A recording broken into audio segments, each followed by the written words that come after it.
오늘은 이제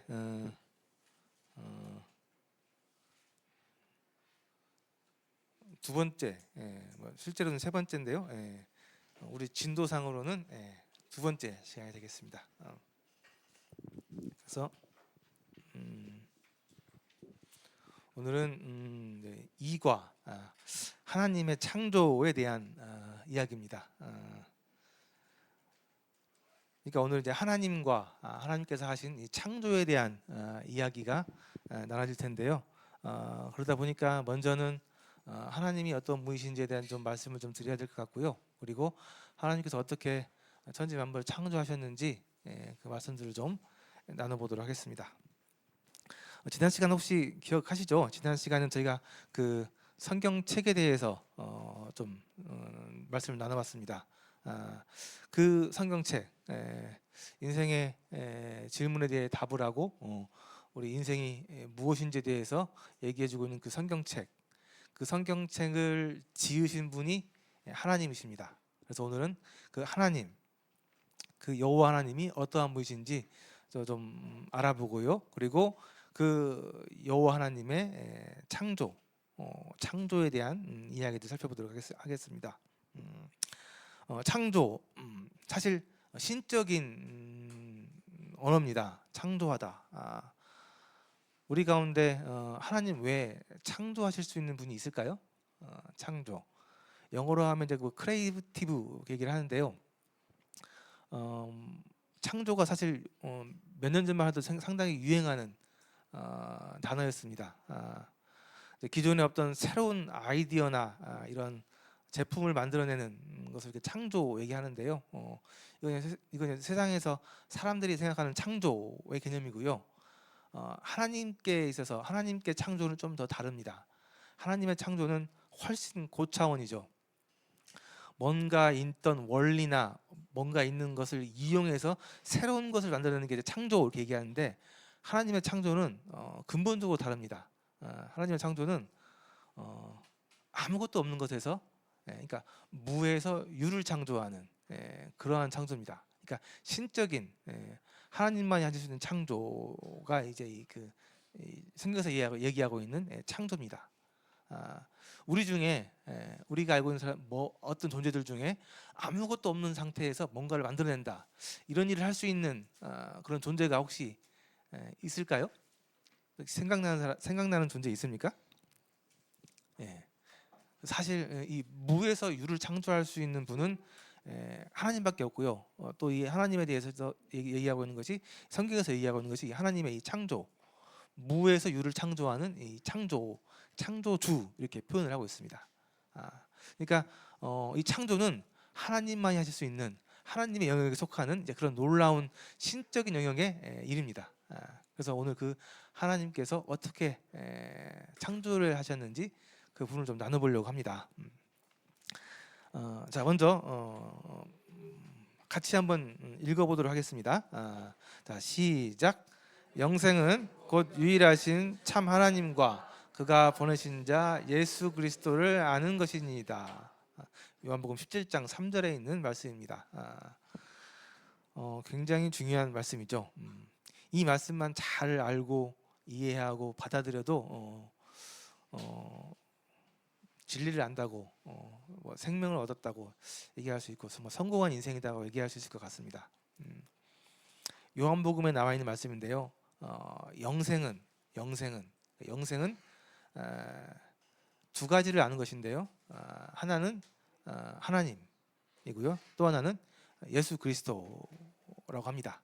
그러니까 영생이라는 것은, 그리고 생명이라는 것은 두 가지를 알아야 되는데, 그러니까 정확하게 두 분을 알아야 되는데, 그 한 분은 하나님이시고 그 또 한 분은 예수 그리스도라는 겁니다.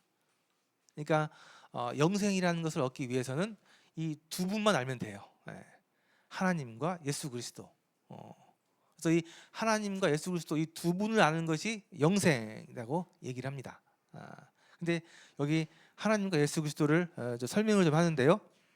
하나님은 유일하신 참 하나님이라고 얘기를 하고 있습니다. 유일하신 참 하나님.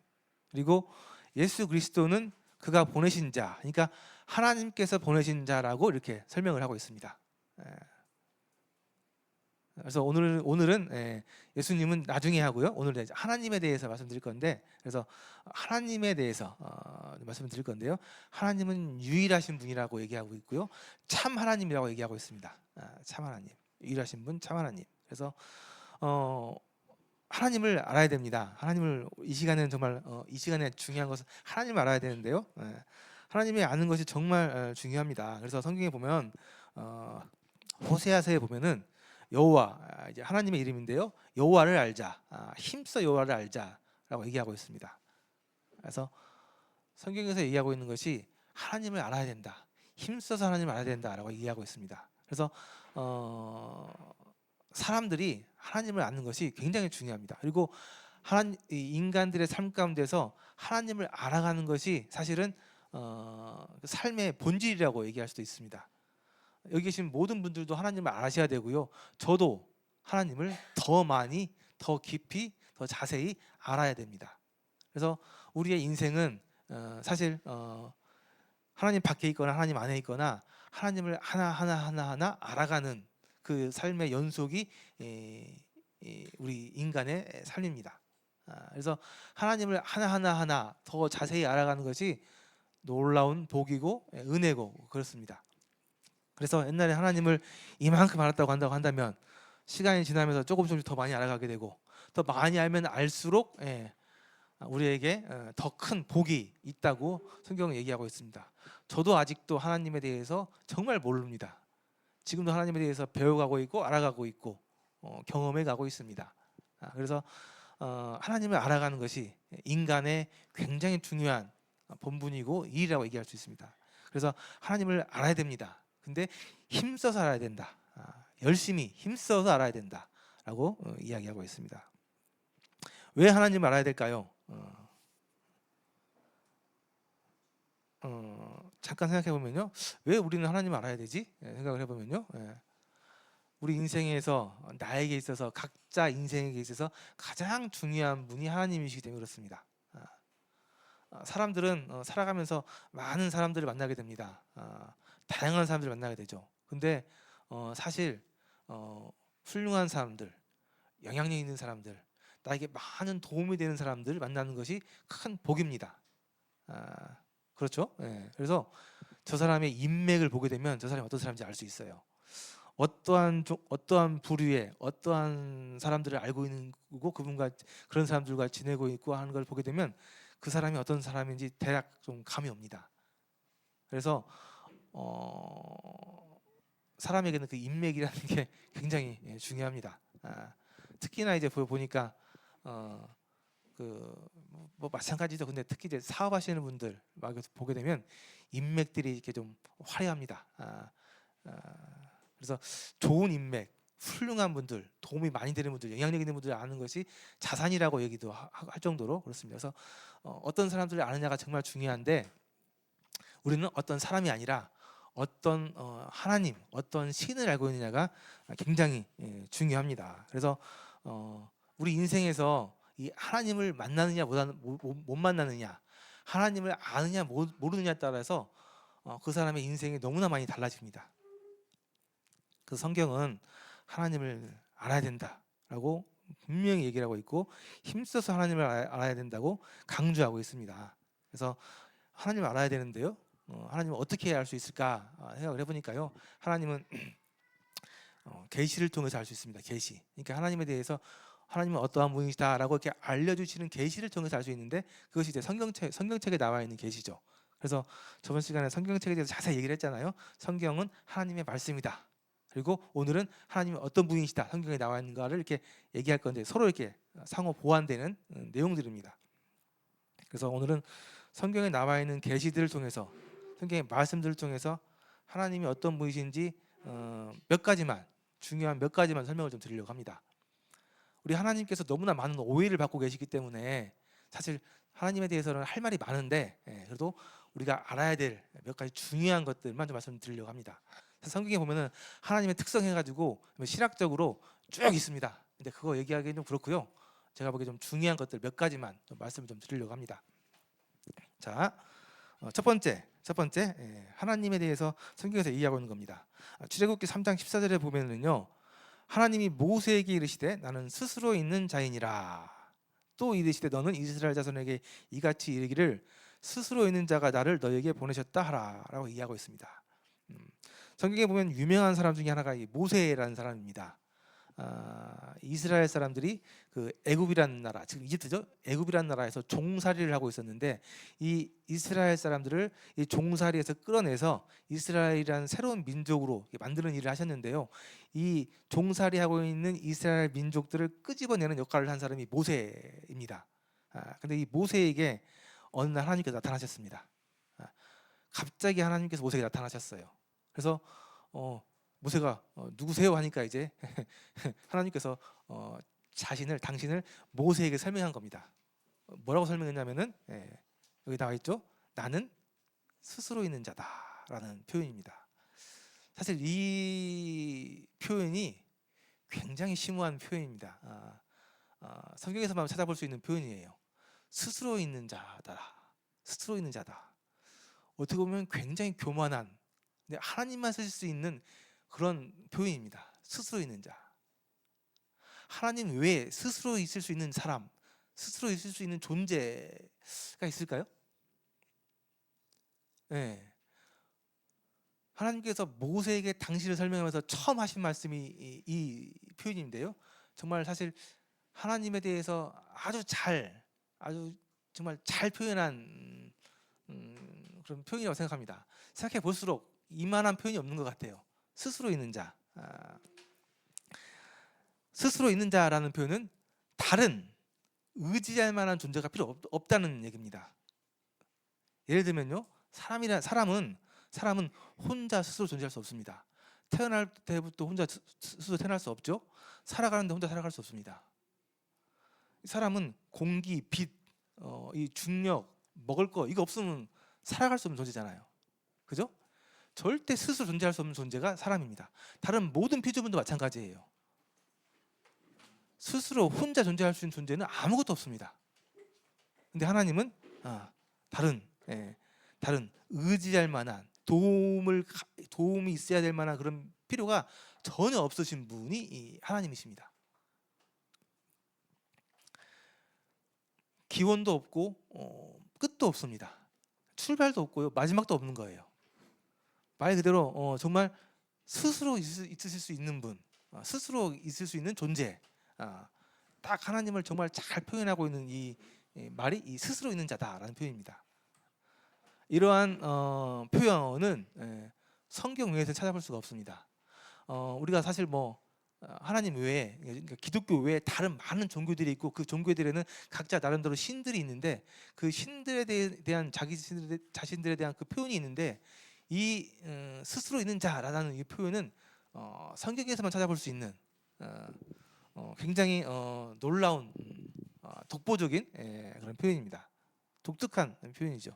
그래서 근데 정말 생각할수록 참 멋지고 아주 딱 들어맞는 표현이라고 생각합니다. 그래서 스스로 있는 자, 아무것도 도움이 필요 없는, 의지할 존재가 필요 없는 유일무이하신 분, 스스로 있는 자. 이게 하나님에 대해서 정말 잘 표현하고 있는 그런 표현 중에 하나입니다. 그래서 첫 번째로 하나님은 스스로 있는 자라고 얘기하고 있습니다. 그 하나님의 이름이 여호와, 야훼라는 뜻인데요. 그 야훼라는 말 자체가 원래 히브리어 스스로 있는 자라는 이 말에 앞자를 이렇게 따가지고 만든 게 이 야훼라는 표현이에요. 그래서 첫 번째로 이 하나님에서 생각하실 때, 우리가 생각할 때 하나님은 스스로 존재하실 수 있는 분이다라고 생각하시면 좋겠습니다. 자, 첫 번째 하나님에 대한 소개였고요. 자, 두 번째는 이사야서에 나와 있는 말씀입니다. 자, 보겠습니다. 나는 여호와라, 나 외에 다른 이가 없나니 나밖에 신이 없느니라. 너는 나를 알지 못하였을지라도 나는 내 띠를 동일 것이요 해 뜨는 곳에든지 지는 곳에든지 나밖에 다른 이가 없는 줄을 알게 하리라. 나는 여호와라, 다른 이가 없느니라. 아까 유일하신 참 하나님이라는 표현이 있었죠. 요한복음에요. 유일하신 참 하나님, 유일하신 하나님이라는 겁니다. 유일하신 하나님. 그러니까 세상에 요즘 사람들 말로는 굉장히 많은 다양한 신들이 있는데 자기들은 그런 신 중에 하나다라고도 종교를 얘기하는데 하나님께서는 그러니까 성경의 얘기에서는 세상에 신은 하나밖에 없다. 유일한 신 하나밖에 없다. 내가 그 유일한 신 나밖에 없다. 신은 나밖에 없다. 라고 표현하고 있는 것이 이 성경의 하나님에 대한 표현입니다. 그러니까 유일신. 단 하나밖에 없는 유일하신 신, 그분이 하나님이다 라는 표현입니다. 사실 이 얘기 때문에 그렇게 많은 공격을 받습니다. 너무 배타적이야. 너무 자기밖에 몰라. 왜 자기밖에 신이 없다고 이렇게 배타적으로 얘기를 하는 거야. 그래서 많은 게 공격을 하게 되는데요. 어쩔 수 없습니다. 성경에 이렇게 나와 있어요. 너무나 많은 표현에서 유일하신 분, 참신, 유일한 딱 오직 한 분, 이란 표현이 너무나 많은 성경 구절에서 그렇게 얘기를 하고 있습니다. 그래서 저희도 그렇게 얘기 안 하고 싶어도 어쩔 수가 없습니다. 성경이 그렇게 얘기를 하고 있어요. 오직 유일신. 성경은 다른 신이 있다고 허락하지 않습니다. 이 부분에 있어서는 성경은 절대 타협을 하지 않아요. 오직 신은 한 분밖에 없다. 한 분밖에 안 계신다. 그분이 하나님이시다. 여호와 하나님이시다라고 얘기하고 있는 거예요. 나는 여호와라. 나 외에 다른 이가 없나니 나밖에 신이 없느니라. 이러한 말씀이 성경에 너무나 많이 나오고 있습니다. 타협을 할 수가 없어요. 그래서 하나님은 온 세상에 유일하신 참신, 단 하나밖에 없는 참신, 유일하신 신, 그분이 하나님이시다라는 겁니다. 잘 생각해 보세요. 근데 정말 신이 있다고 한다면 여러 명의 신이 있는 게 맞나? 아니면 정말 참신 한 분만 있는 게 그게 맞을까? 잘 생각을 해보면 정말 그분이 진짜 신이라고 한다면 한 분만 있는 것이 맞는 것 같습니다. 그렇지 않으세요? 여러 신이 있는 것보다는 사실 논리적으로 봐도 유일하신 참신 한 분만 있는 것이 맞는 것 같아요. 그렇지 않습니까? 성경에서는 분명하게 이렇게 하나님은 한 분이시다. 유일하신 참 하나님이다 라고 얘기를 하고 있습니다. 이게 두 번째 하나님에 대한 소개였고요. 다음 세 번째 하나님에 대한 소개인데요. 하나님은 영원하신 하나님이십니다. 자, 여기 보시면 시편에 나와 있는 말씀인데요. 산이 생기기 전 땅과 세계도 주께서 조성하기 전 곧 영원부터 영원까지 주는 하나님이시다. 신명기에 보면은 영원하신 하나님이 내 소서가 되시니 그는 영원하신 팔이 내 아래에 있도다 라고 하면서 영원하다라는 말을 얘기하고 있습니다. 그러니까 하나님은 당신이 영원하신 하나님이라고 얘기하고 있습니다. 그래서 이 기독교계에서 영혼에 대한 종교라고 얘기합니다. 그러니까 하나님의 속성은 영원하신 거예요. 한계가 없습니다. 출발도 없고 끝도 없습니다. 영원하신 거예요. 그래서 성경에서 얘기하고 있는 모든 진리들은 다 영원한 겁니다. 그분의 사랑, 그분의 은혜, 그분의 출발, 시작 다 어떤 거 하나, 그분의 복, 그분의 생명. 그래서 하나님에 대해서 영원하다. 그분이 하시는 모든 일에 대해서 영원하다는 표현이 성경에 정말 너무나 많이 나와 있습니다. 그래서 하나님의 아주 중요한 특성 중에 하나가 영원하신 분이다. 영원하신 속성, 이것이 굉장히 중요한 하나님의 속성입니다. 그래서 우리 사람은 너무나 이 영혼과 거리가 멉니다. 우리는 다 이 유한한 세계에 살고 있기 때문에 모든 게 다 처음 출발이고 끝이 있어요. 이게 당연한 것처럼 느껴지는데 하나님은 그렇지 않다는 거죠. 그래서 하나님은 출발도 없고 끝도 없고 그렇습니다. 그래서 사실 우리 인간들은 이 제한된 영역에서 살고 있습니다. 대표적으로 이렇게 이제 시간과 공간이라는 곳에 이렇게 구속을 받고 살고 있거든요. 근데 이것에 대해서 사람들이 좀 무지해요. 왜냐하면 너무 당연하게 생각을 하니까요. 시간과 공간에 대한 그 유한함. 근데 하나님은 영원하다고 하면 그게 좀 이해하기가 힘든 거죠. 근데 하나님은 이 시간과 공간을 초월하시는 분이다 생각을 하면 조금 이해가 될 수 있어요. 우리 인생은, 우리 이 인류는 출발해서 마지막 있잖아요. 근데 하나님은 그 밖에 있는 거예요. 3차원이라고 얘기를 하는데요. 공간이 있고 시간의 개념이 있습니다. 그 테두리 안에서 살아가는 것이 인생이에요. 근데 이 차원을 벗어난 분이 하나님이십니다. 그러니까 하나님은 과거도 미래도 왔다 갔다 하시잖아요. 그래서 그게 가능한 거거든 사실. 근데 우리 사람으로는 이해하기 쉽지 않죠. 그래서 근데 이걸 좀 이해하려고 하면은 이렇게 좀 어려운 건데, 왜냐하면 인간의 한계를 뛰어넘는 거기 때문에. 그런데 어쨌든 중요한 것은 하나님은 이 영원하신 분이라는 겁니다. 이 공간과 시간의 이 한계에 제약을 받지 않으시는 분이라는 겁니다. 그래서 하나님께서 우리에게 얘기하신 것은 다 영원한 겁니다. 그분이 우리에게 주신 복, 그 복이 유한한 복일 것 같습니까? 영원한 복이에요.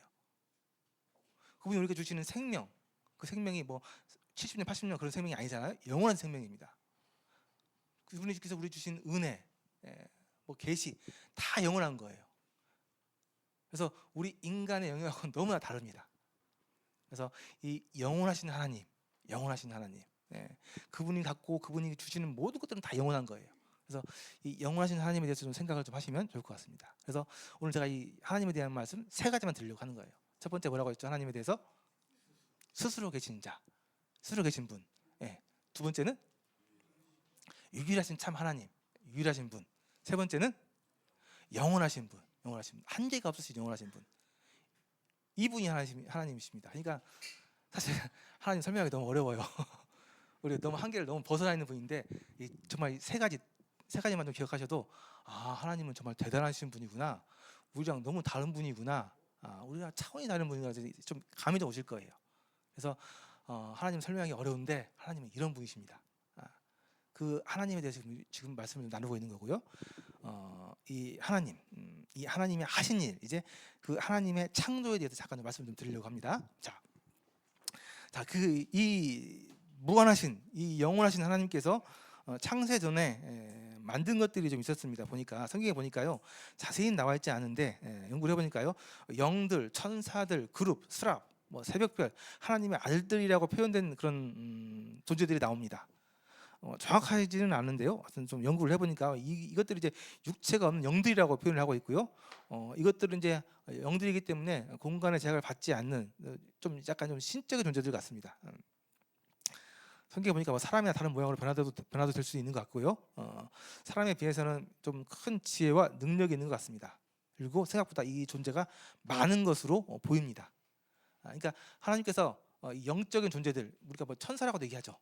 이런 사람들, 이런 존재들을 이미 만드셨던 것 같아요. 근데 이런 존재들이 있었다는 것에 대해서 성경에서 얘기를 하고 있기 때문에 말씀을 좀 드리고요.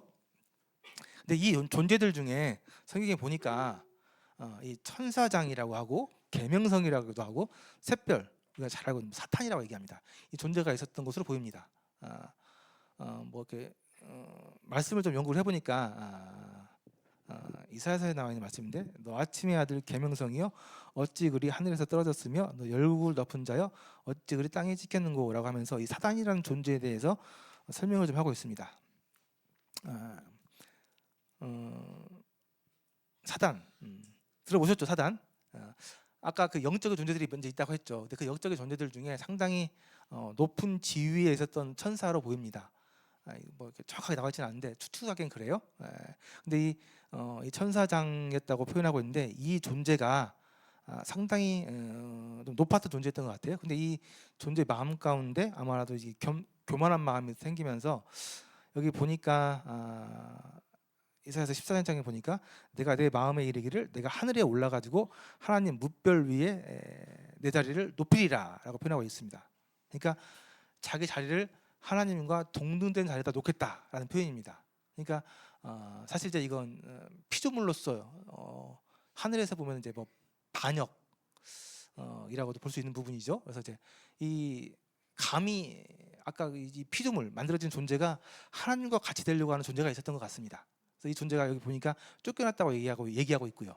그래서 이 하나님 앞에서 죄를 지어서, 하나님 앞에 그 불경죄를 지어서 쫓겨난 존재들이 있었던 걸로 보이고요. 그 존재들이 아무래도 지금 보니까 우리가 얘기하고 있는 사탄이라고 얘기하고 있는 것 같습니다. 그리고 이 사탄이 다음 주에 보면 나오겠지만 이 에덴 동산에서 사람들을 이렇게 좀 미혹해서 죄를 짓게 하는 이런 일들을 하게 된 그런 원흉인 것으로 보이고요. 그래서 성경에서는 이 존재에 대해 얘기를 하고 있습니다. 태초에 먼저 죄를 지어서 쫓겨난 하나님으로부터 벌을 받게 된 이 존재들에 대해서 얘기를 하고 있고요.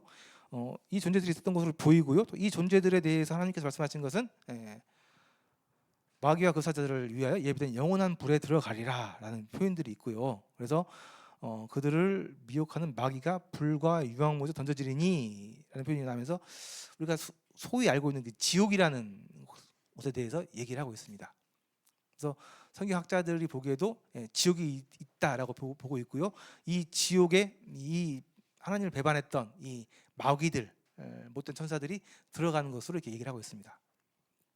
그래서 성경에는 이러한 악한 존재들이 있었고 이 악한 존재들을 위해서 지옥이라는 아주 끔찍하고 무서운 장소가 있는 것으로 얘기를 하고 있습니다. 그래서 우리가 이제 뭐 많이 성경에서 얘기하고 교회에서 들어보셨죠. 하나님 앞에 죄를 지은 죄인들은 지옥에 가게 된다라는 이제 이 지옥이 아마 여기일 것으로 보입니다. 그래서 하나님께서는 이런 일들을 해놓으셨다는 것을 성경에 얘기하고 있기 때문에 말씀을 좀 드리는 거고요. 자, 그러면 이제 다시 돌아와서요. 창세기로 돌아가도록 하겠습니다. 그 창세기 1장에 보면요, 천지 창조, 하나님의 창조에 대한 이야기가 나옵니다. 첫째 날부터 일곱째 날까지 이 인간들이 살아갈 지구를, 이 땅을 이렇게 이제 만드는 그 모습이 나와 있는데요. 첫째 날부터 일곱째 날까지 하나님께서 쭉 이렇게 창조를 이렇게 계획적으로 차근차근 이루어 가십니다. 이거 이제 뭐 교회학교, 뭐 주일학교 같은 데 가면 많이 배웁니다. 그래서 하나님께서 첫째 날부터 일곱째 날까지 만드셨는데요. 첫째 날 하나님께서 시간과 공간과 지구, 물, 빛 이렇게 만들었다고 얘기하고 있고요. 둘째 날은 하늘과 군청을 나눴다고 얘기하고 있고 쭉 이렇게 얘기를 하시는데요. 이것은 이제 대충 넘어가겠습니다. 성경에 이렇게 잘 나와 있는 부분이기 때문에요. 첫째 날에 하나님께서 빛을 만드셨고요. 둘째 날에 지구에 이게 물을 나누셨고, 셋째 날에 채소, 땅에 있는 채소들 만드셨고요. 넷째 날에 하늘에 별들을 만드셨고, 다섯째 날에 이 새, 하늘의 새, 바다의 물고기 만드셨고요. 여섯째 날에 육지에 짐승들을 만들었다고 합니다. 그리고 일곱째 날에 하나님께서 쉬셨다고, 안식하셨다고 나와 있습니다. 자, 이게 이제 성경에 나와 있는 오늘날 우리가 살고 있는 이 지구가 창조된 과정입니다. 성경에 나와 있는 내용이에요. 너무나 많이 이게 얘기되고 있는 얘기이기 때문에 따로 좀 말씀드리기 어렵고요. 필요 없는 것 같고요. 그리고 이제 이 하나님의 창조를 받아들이느냐 못 받아들이느냐, 그게 관건인데요. 오늘은 왜 우리가 이 하나님의 창조에 대해서 믿고 받아들여야 되는지 좀 말씀을 좀 드리려고 합니다. 결국 결론은 이 모든 세상 천지 만물을 하나님께서 창조하셨습니다. 창조하셨어요. 그러니까 아무것도 없는 상태에서 만들어내신 거예요. 근데 이게 얼마나 놀라운 일이냐라는 것에 대해서 사람들은 좀 간과합니다. 그래서 제가 이 하나님의 창조가 얼마나 놀라운 일인가에 대해서 잠깐 좀 인지를 좀 시켜드리려고 합니다. 그래서 제가 세계에서 제일 아름답다는 8대 그 자연 경관이라고 하던가, 그걸 제가 좀 갖고 왔습니다. 한번 좀 보시면요, 제가 왜 이걸 말씀드리냐면은 하나님이 이런 분이시다, 이런 거 만드시는 분이 하나님이시다라고 좀 말씀 좀 드리려고 하는 거예요. 잠도 좀 깨시고, 자, 이게 이제 캐나다에 있는 로키 산맥에 있는 밴프 국립공원이라는 곳이라고 합니다. 놀라운 자연 경관과 아주 보석 같은 그 광경이라고 합니다. 밴프 국립공원, 가보셨어요? 예. 꼭 기회 되시면 한번 가보시면 좋겠습니다. 저게 8가지 중에 보니까 1등 이렇게 나왔더라고요. 자, 두 번째 이게 이제 칠레에 있는 파타고니아 지역에 있는 토레스 델 페인 국립공원이라고 한다고 합니다. 세계의 화강암 봉우리가 유명한데, 이게 이제 토레스 델 페인의 이름을 따서 지었다고 하네요. 칠레 가보셨어요? 나중에 꼭 한번 가보시면 좋겠습니다. 자, 여기는 또 가보셨을 수도 있을 것 같은데, 여기는 이제 그 중국에 있는 장자계라고 하는 국립공원, 유명한 곳이더라고요. 혹시 여기는 가보셨나 모르겠네요. 예, 아유 부럽습니다. 이게 중국에 있는 장자계라는 곳입니다. 이게 이제 그 영화 찍었던 곳으로도 유명하죠. 예. 자, 그 다음에 여기는 뉴질랜드라고 합니다. 뉴질랜드. 뉴질랜드 피오르드랜드 국립공원이라고 합니다. 뉴질랜드 사실 정말 아름답고 유명한 나라죠. 설마 여기는 가보신 분 없으시죠? 뉴질랜드. 자, 여기는 이제 크로아티아에 있는 이제 플리트비체 호수라고 한다고 하네요. 여기도 한번 가보시면 좋겠죠. 자, 그리고 여기도 이제 유명한 이거는 뭔지 아시죠? 그랜드 캐니언. 미국 남서부 애리조나주에 위치한 그랜드 캐니언. 여기는 혹시 가본 분이 있을지 모르겠네요. 여기도 굉장히 아름다운 광경이라고 한다고 합니다. 자, 그리고 여기는 탄자니아에 있는 그 유명한 세렝게티 국립공원이라고 한다고 합니다. 가장 유명한 사파리 여행지 중에 하나라고 하죠. 세렝게티 국립공원. 아프리카에 있습니다. 자, 그리고 여기는 혹시 어딘지 아세요? 여기 좀 유명한 데 중에 하나인데 유니라는 게 해변인데 소금 바다. 볼리비아에 있는 살라르데 유니라는 곳입니다. 밑에가 이렇게 좀 소금물 바다인데 이 하늘이 그대로 비치는데요. 그래서 이게 굉장히 유명한 곳입니다. 자, 여기 중에 한 군데라도 가봤다. 한 군데라도 가봤다. 안타깝습니다. 저도 안 가봤어요. 자, 어쨌든 중요한 것은 누가 만들었다고요? 하나님께서 만들었다고 한 겁니다. 저 정도예요, 보통. 저 정도. 저 정도 수준의 예술가, 창조자, 이게 하나님의 수준입니다. 근데 저것도요, 사람이 죄를 져가지고 많이 망가진 자연이라고 합니다. 그러니까 사실 망가지기 전에는 더 아름다웠겠죠. 자, 하나님에 대해서 좀 감이 좀 오십니까? 저런 거 만드시는 분, 저런 거 그냥 말씀으로 생겨라 하면 딱 생기는 그런 분, 감이 좀 오세요? 안 믿어지시는 것 같은데 어쨌든 하나님은 저런 분이십니다. 굉장히 예술 감각이 뛰어나시고 또 스케일도 크시고 또 다양하신 분, 하나님의 미적 예술적 감각 생각해 볼 수 있습니다. 자, 우리는 이제 이것을 자연이라고 합니다. 자연. 마음에 안 들어요. 자연. 스스로 자자에 그럴 연자. 이 스스로 생겼다는 얘기예요. 자연. 근데 좀 마음에 안 듭니다. 저게 스스로 생겼다고요? 잘 생각해 보세요. 저게 스스로 생길 수 있나? 아무것도 없는 상태에서 뭐 유한한 걸 만드는 게 하나님의 일인데, 근데 하나님 없이 아무것도 없는 상태에서 저게 생길 수 있나? 자연, 저게 자연인가? 생각해 보십시오. 저는 아무리 생각해도 아닌 것 같아요. 저건 스스로 생길 수가 없는 것 같습니다. 성경에는 분명히 말씀하고 있습니다. 내가 땅을 만들고 그 위에 사람을 창조하였으며 내가 내 손으로 하늘을 펴고 하늘의 모든 군대에게 명령하였노라. 요한복음에 보니까 만물이 그로 말미암아 지은 바 되었으니 지은 것이 하나도 그가 없이는 된 것이 없다. 이게 하나님의 말씀입니다. 하나님 입장에서는 좀 억울하기도 하고 화도 좀 나실 것 같아요. 내가 이렇게 좋은 걸 만들어가지고 이 아름다운 걸 만들어서 줬는데 사람들은 저게 스스로 생겼다라고 얘기를 하고 있으니 상당히 좀 억울하시겠죠. 그래서 성경에 이렇게 많이 써놨습니다. 내가 만들었다. 내가 없이 지어진 것은 아무것도 없다 라고 얘기하고 있습니다.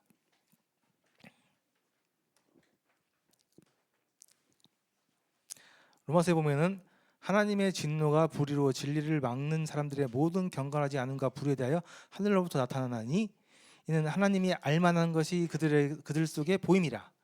하나님께서 이를 그들에게 보이셨느니라. 창세로부터 그의 보이지 아니하는 것들 곧 그의 영원하신 능력과 신성이 그가 만드신 만물에 분명히 보여 알려졌나니 그러므로 그들이 핑계하지 못할지니라. 사람들이 사실 아까 보여줬던 그런 자연 그런 아름다운 그런 경치 있죠? 이걸 가서 딱 보게 되면은 뭔 생각이 들까요? 우리는 안 가봐서 모르는데 가서 본 분들의 얘기 들어보면 입이 딱 벌어지고 아무 말도 못한다고 합니다. 여기 나와 있죠? 영원하신 능력과 신성이 그가 만드신 만물에 분명히 보여진다 라고 나와 있습니다. 하나님의 그 영원하신 능력, 그 창조력, 그 예술적 감각, 그 스케일, 그 신성이 그가 만드신 만물에 분명히 보여져서 알려진다라고 얘기하고 있습니다. 사람들이 그것을 보고도 우리는 뭐 안 봤으니까 본 사람들은 그걸 안다는 거예요. 그래서 이제 그걸 알려주려고 만드는 거죠, 사실은. 근데 여전히 사람들이 그걸 보고도 저것은 자연이다, 스스로 생겼다 라고 얘기한다고 합니다. 왜 그러냐면 그 마음 가운데 불신, 하나님을 믿지 않으려는 불신이 있기 때문에 그렇게 억지를 써서 이렇게 우기는 거죠. 그래서 사실 우리는 하나님이 계시는지 안 계시는지 이 자연 만물을 봐도 사실 냉정하게 논리적으로 생각해 보면 좀 감이 올 수 있습니다. 한번 좀 가서 봐보세요. 딱 보면 입이 딱 벌어지고 아무 말도, 이 큰 거대한 이 만물 앞에서 그 창조자의 존재를 어느 정도는 우리가 감지할 수가 있습니다. 그렇게 이게 자연이다, 스스로 생겼다라는 이 주장하는 분들에 대해서 하나님께서 말씀해 주시는데요. 잘 보세요. 누가 손바닥으로 바닷물을 헤아렸으며 뺨으로 하늘을 쟀으며 땅에 티끌을 되에 담아 보았으며 접시저울로 산들을 막대저울로 언덕들을 달아 보았느냐. 누가 여호와의 영을 지도하였으며 그의 모사가 되어 그를 가르쳤으랴. 그가 누구와 더불어 의논하였으며 누가 그를 교훈하였으며 그에게 정의의 길로 가르쳤으며 지식을 가르쳤으며 통달의 도를 주었느냐 보라. 그에게는 열방이 통에 한 방울 물과 같고 저울의 작은 티끌 같으며 섬들은 떠오르는 먼지 같으리니 레바논의 땔감에도 부족하겠고 그 짐승들도 번제에도 부족할 것이라. 그의 앞에는 모든 열방이 아무것도 아니라 그는 그들을 없는 것 같이 빈 것 같이 여기시느니라. 그런즉 너희가 하나님을 누구와 같다 하겠으며 무슨 형상을 그에게 비겠느냐. 하나님께서 이렇게 모든 천지 만물이 스스로 존재한다라고 얘기하는 사람들에게 하는 겁니다. 누가 손바닥으로 바닷물을 헤아려 봤느냐, 뼘으로 하늘을 재봤느냐, 땅에 그 티끌 먼지를 되에 달아봤느냐, 누가 여호와를 가르쳐봤느냐. 하나님 입장에서는 너무나 사실 말도 안 되는 거죠. 사실은 저 말에 뭐 사실 진짜 참뜻은 얘들 조용히 해, 조용히 해, 말도 안 되는 소리 하지 마 하는 게 하나님의 사실 표현입니다. 이 세상 천지 만물, 그 위대한 그 큰 어마어마한 것들이 어떻게 하나님 없이 스스로 존재한다고 너희들이 얘기할 수 있느냐. 그래서 창세기에 나와 있는 말씀, 태초에 하나님께서 천지를 창조하시니라, 이 말씀에 대해서 우리가 어떻게 받아들이니까에 따라서 우리가 하나님을 알든지 모르든지 만나든지 못 만나든지 중요한 일이 결정이 됩니다. 이 하나님에 대해서 우리가 어떻게 알고 받아들일 수 있는지 보면은 믿음으로 모든 세계가 하나님의 말씀으로 지어진 줄을 우리가 아나니 보이는 것은 나타남으로 말미암아 된 것이 아니니라. 자, 보면은 이 모든 세계가 하나님의 말씀으로 지었다는 것을 우리가 믿음으로 알 수 있다고 얘기하고 있습니다. 믿음으로. 그러니까 그 하나님을 믿는 그 믿음. 왜 그러냐면 이제 이거 영적인 영역이기 때문에 그때 말씀드렸죠. 논리나 이성으로 접근할 수 있는 부분이 아니라고 말씀드렸잖아요. 그래서 믿음이 필요한 거죠. 믿음으로 모든 세계가 하나님의 말씀으로 지었다는 것을 우리가 알 수 있다는 겁니다. 우리는 이 물리적 영역, 눈에 보이는 물리적 영역은 우리가 시각, 청각, 후각, 미각, 촉각을 통해서 접근할 수가 있습니다. 인지할 수가 있어요. 그러나 영적인 세계, 하나님을 바라보는, 하나님을 지각하는 그 능력은 이런 시각, 청각, 후각 이게 아니고요. 믿음, 새로운 감각에 필요한 믿음이 필요한 것이라고 얘기하고 있고요. 그래서 믿음에 대해서 얘기를 하고 있는 겁니다. 믿음, 하나님께서 해주신 그 계시의 말씀들을 믿는 믿음을 통해서 우리는 이 하나님께서 이 천지 만물을 창조하셨다는 것에 대해서 인정할 수 있고 받아들일 수 있다고 얘기하고 있습니다. 자, 여기 그림을 보면은 두 가지 그림인데, 하나는 배 위에서 바다를 관찰하고 있는 그림이고요. 또 하나는 바닷속으로 들어가서 바닷속을 관찰하고 있는 사람입니다. 자, 어떤 사람이 바다에 대해서 잘 안다고 얘기할 수 있을까요? 어떤 사람이?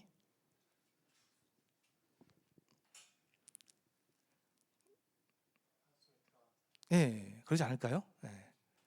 바다에 이렇게 둥둥 떠가지고 바다에 이렇게 겉에 있는 파도 정도 이렇게 관찰하는 사람하고 바닷속에 풍덩 뛰어 들어가서 바닷속에 들어있는 그 모든 것들을 다 이렇게 느끼고 보고 할 수 있는 이 사람하고 어떤 사람이 더 바다에 대해서 잘한다고 얘기할 수 있을까요?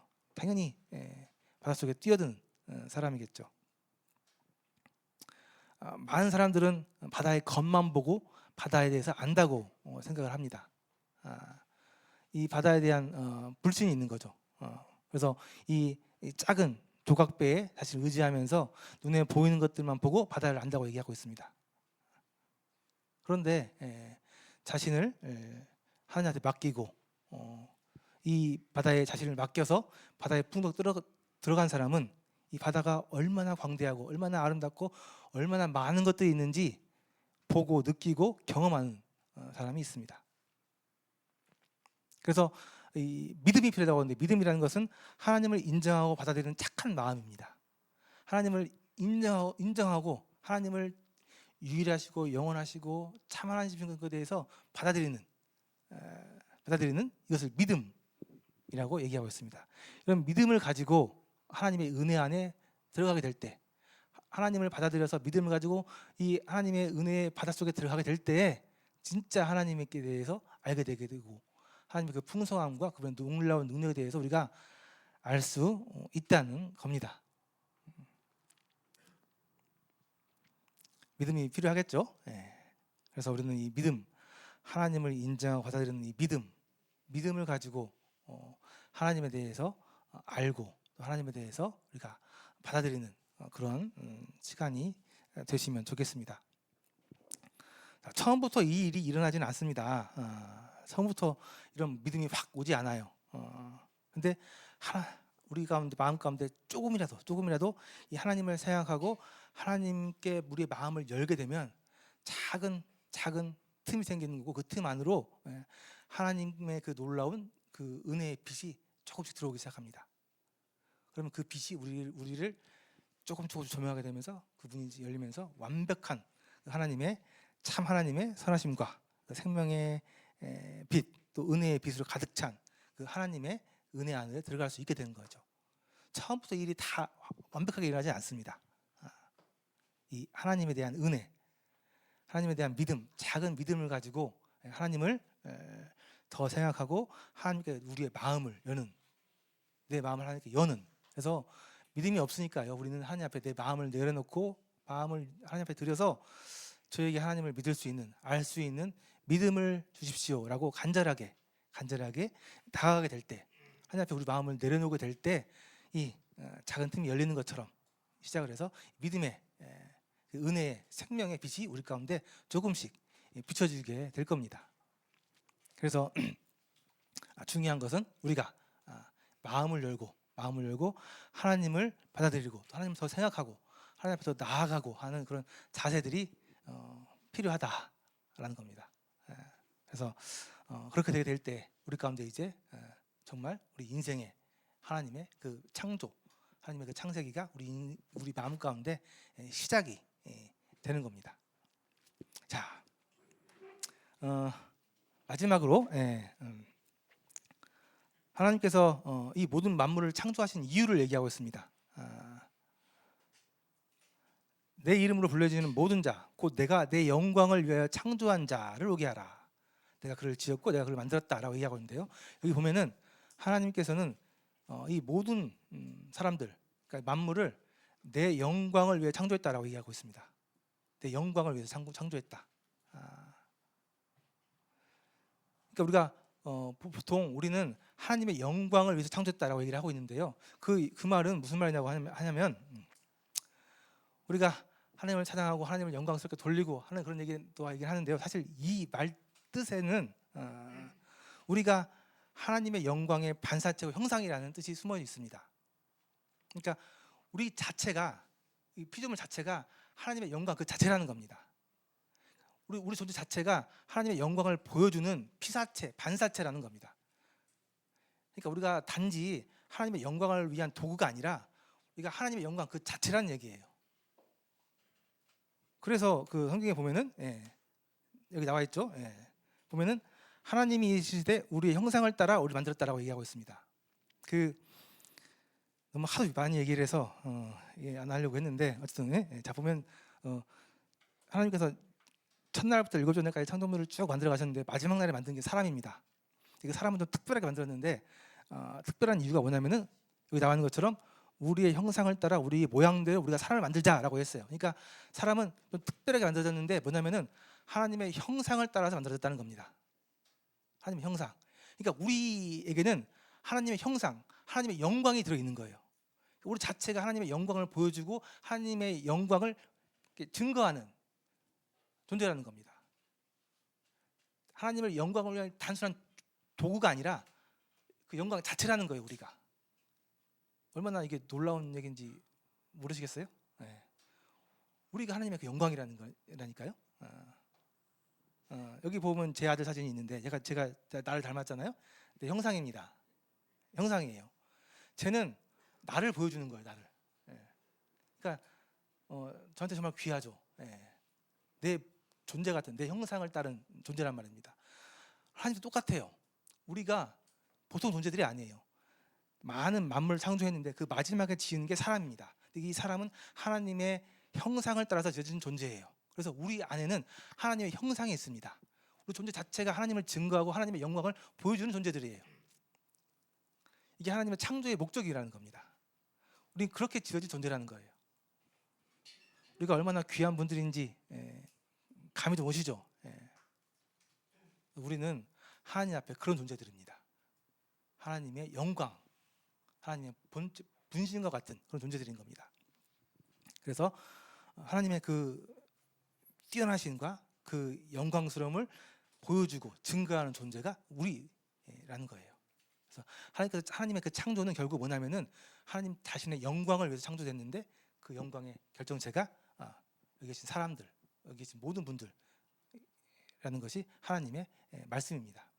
그러니까 오늘 하나님에 대해서 말씀을 좀 드렸고요. 하나님의 그 창조에 대해서 말씀을 드렸는데 하나님이 창조하신 그 진짜 창조의 목적은 여기 계신 사람들, 우리라는 겁니다.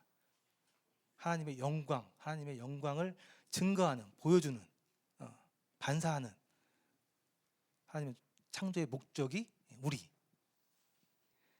겁니다. 자, 이제 좀 내가 다르게 느껴지죠? 우리는 그냥 보통 사람이 아니에요. 하나님께 이러한 존재들입니다. 그래서 오늘 하나님의 그 하나님 되심과 하나님이 하신 그 창조, 그 목적에 대해서 말씀을 드렸습니다. 그러니까 여기 계신 모든 분들은 하나님 앞에서는 굉장히 정말 중요한, 귀한 그런 분들입니다. 근데 이제 안타까운 것은 그 하나님의 그 형상, 그 하나님의 그 아름다운 그 영광이 파괴됐다는 겁니다. 죄를 지어서, 죄 때문에. 그게 이제 다음 시간에 나와 있는 창조 그 다음에 타락에 대한 이야기입니다. 하나님 입장에서는 굉장히 이건 마음 아픈, 굉장히 슬픈 일인 거죠. 그래서 말씀드렸죠. 성경의 이야기는 하나님의 사랑 이야기라고. 그래서 창조는 출발의 이야기입니다. 그 전개 과정 가운데 이제 갈등이 생기는데 그 갈등의 출발이 타락이에요. 죄로 인한 타락. 정말 귀하게 만들어진 존재, 사랑하는 존재가 타락해서 하나님과 관계가 갈라서는 그 이야기의 전개, 그게 이제 타락에 대한 이야기입니다. 그래서 다음 시간에는 이 귀하게 만들어진 창조물, 하나님의 이 영광이 어떻게 타락하면서 하나님과 관계가 멀어졌는지 그 이야기가 나온 것이 이제 그 아담의 범죄에 의한 타락, 그 부분의 이야기입니다. 그래서 다음 시간에는 그 부분을 말씀드리도록 하겠습니다. 자, 오늘 중요한 것은 하나님이 어떤 분이신가, 하나님이 왜 우리를 창조하셨는가, 그 말씀을 좀 드렸습니다. 이것을 잘 기억하시고 그 하나님을 우리가 좀 하나님으로 받아들일 수 있도록 하나님 앞에 겸손하게 하나님 앞에 마음을 내려놓고 나아가시기를 바라겠습니다. 자, 그러면 기도하고 오늘 말씀 마치도록 하겠습니다.